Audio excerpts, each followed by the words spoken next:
For years, anyone who pushed too hard on the Jeffrey Epstein story got the same response.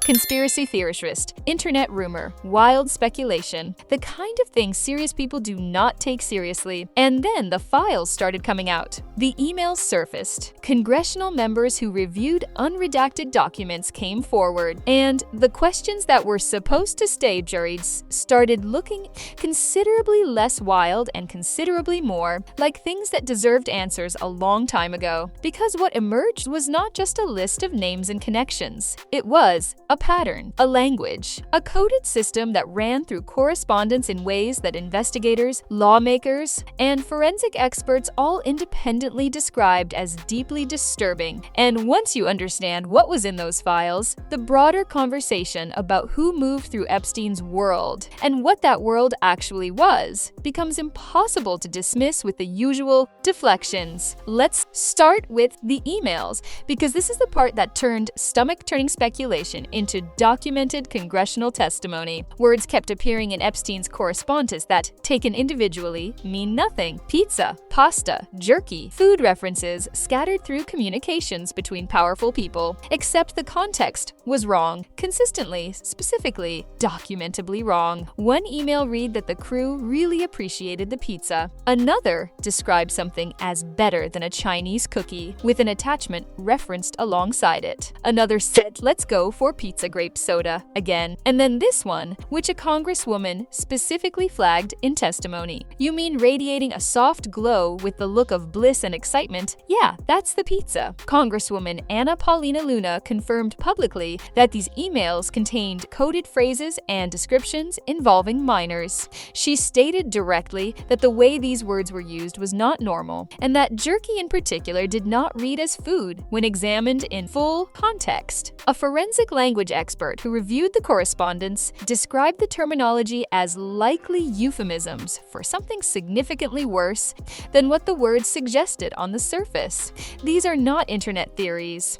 These are documented statements from elected officials and expert witnesses who reviewed the actual files. That context matters enormously for everything that follows, because it establishes what kind of operation Epstein was running, one sophisticated enough to require its own internal language, maintained across correspondence with people who understood exactly what the language meant. Now, Paris Hilton, because there is a significant difference between what is documented and what is speculation, and that difference matters. What is documented? In the 2020 docuseries Surviving Jeffrey Epstein, composer Christopher Mason alleged that Ghislaine Maxwell spotted a young Paris Hilton, then approximately 19 years old, at a New York Fashion Week party. According to Mason's account, Maxwell saw her and said something to the effect of "Who is that?" and then expressed that she would be perfect for Jeffrey, asking for an introduction. A photograph from that general era shows Paris Hilton, Ghislaine Maxwell, and Donald Trump together at an event. This photograph exists. The docuseries allegation exists as a documented claim made by a named individual on camera. What Paris Hilton herself has said. In a late 2025 interview with The Times, she pushed back directly and firmly. She said she does not remember ever meeting Ghislaine Maxwell. She described herself as such a good clickbait name, acknowledging that her fame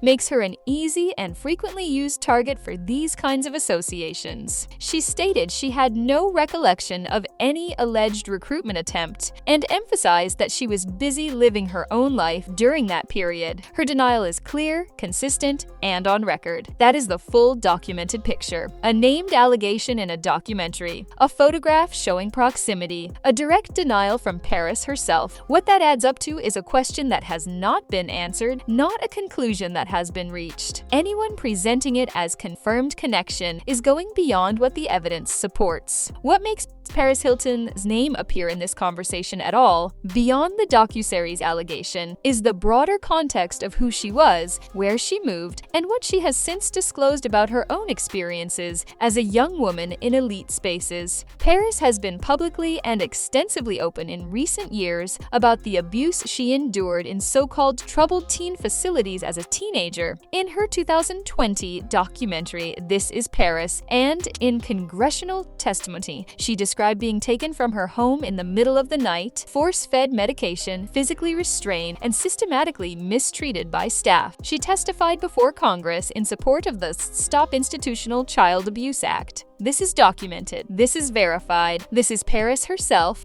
on the record, describing a pattern of exploitation and abuse that she experienced before she was famous. The reason this context matters in an Epstein-adjacent conversation is not that it connects her to Epstein. It does not. It matters because it illustrates something documented researchers and survivors have consistently described about how predatory networks operated in that era. Young women who were vulnerable, high profile, or both were specifically targeted. The circles overlapped: fashion, entertainment, modeling, finance, New York, and Los Angeles society. Paris moved through all of those circles at exactly the right age and exactly the right level of visibility to be a target for the kind of attention Maxwell was allegedly directing toward young women for Epstein. That is not an accusation. That is context. And the distinction is important. Paris Hilton has not just survived the things she has disclosed. She has rebuilt her life with a specificity of purpose that is worth acknowledging plainly. She went from tabloid punchline to serious trauma advocate, built a business empire across perfume, fashion, and media, married, became a mother, and has spent significant time and platform space working to prevent the institutional abuse she experienced from happening to other young people. The advocacy is real and documented, and has produced actual legislative outcomes. The reason her name keeps surfacing in Epstein-adjacent conversations is not based on available evidence because she was part of his network. It is because she was exactly the kind of young woman that network was documented to have targeted, because she moved in the same physical spaces during the same time period, and because one named individual in a documentary made a specific allegation about Maxwell expressing interest in her. Her own denial is consistent and has never wavered. The honest version of this story is that Paris Hilton appears to be someone who was in proximity to dangerous people during a dangerous era, who has been transparent about her own genuine victimization in different contexts, and who has pushed back clearly against suggestions that her proximity amounted to involvement. The broader Epstein story is not finished.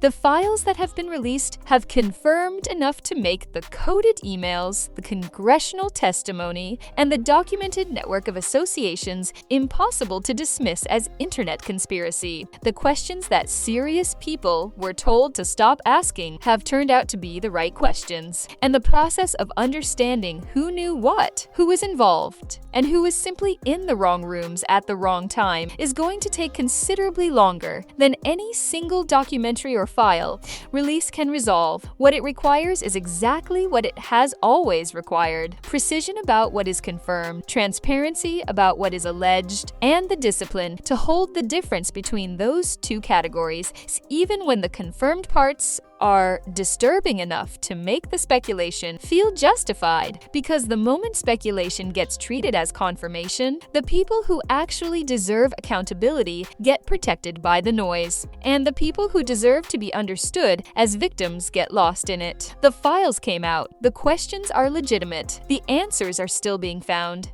and the difference between those three things matters more now than it ever did when everyone was being told to stop asking. Drop your thoughts in the comments. What do you think the most important unanswered question from the Epstein files is? Like the video if this breakdown gave you the full picture without the speculations, and subscribe so you are here when the next developments surface. See you then.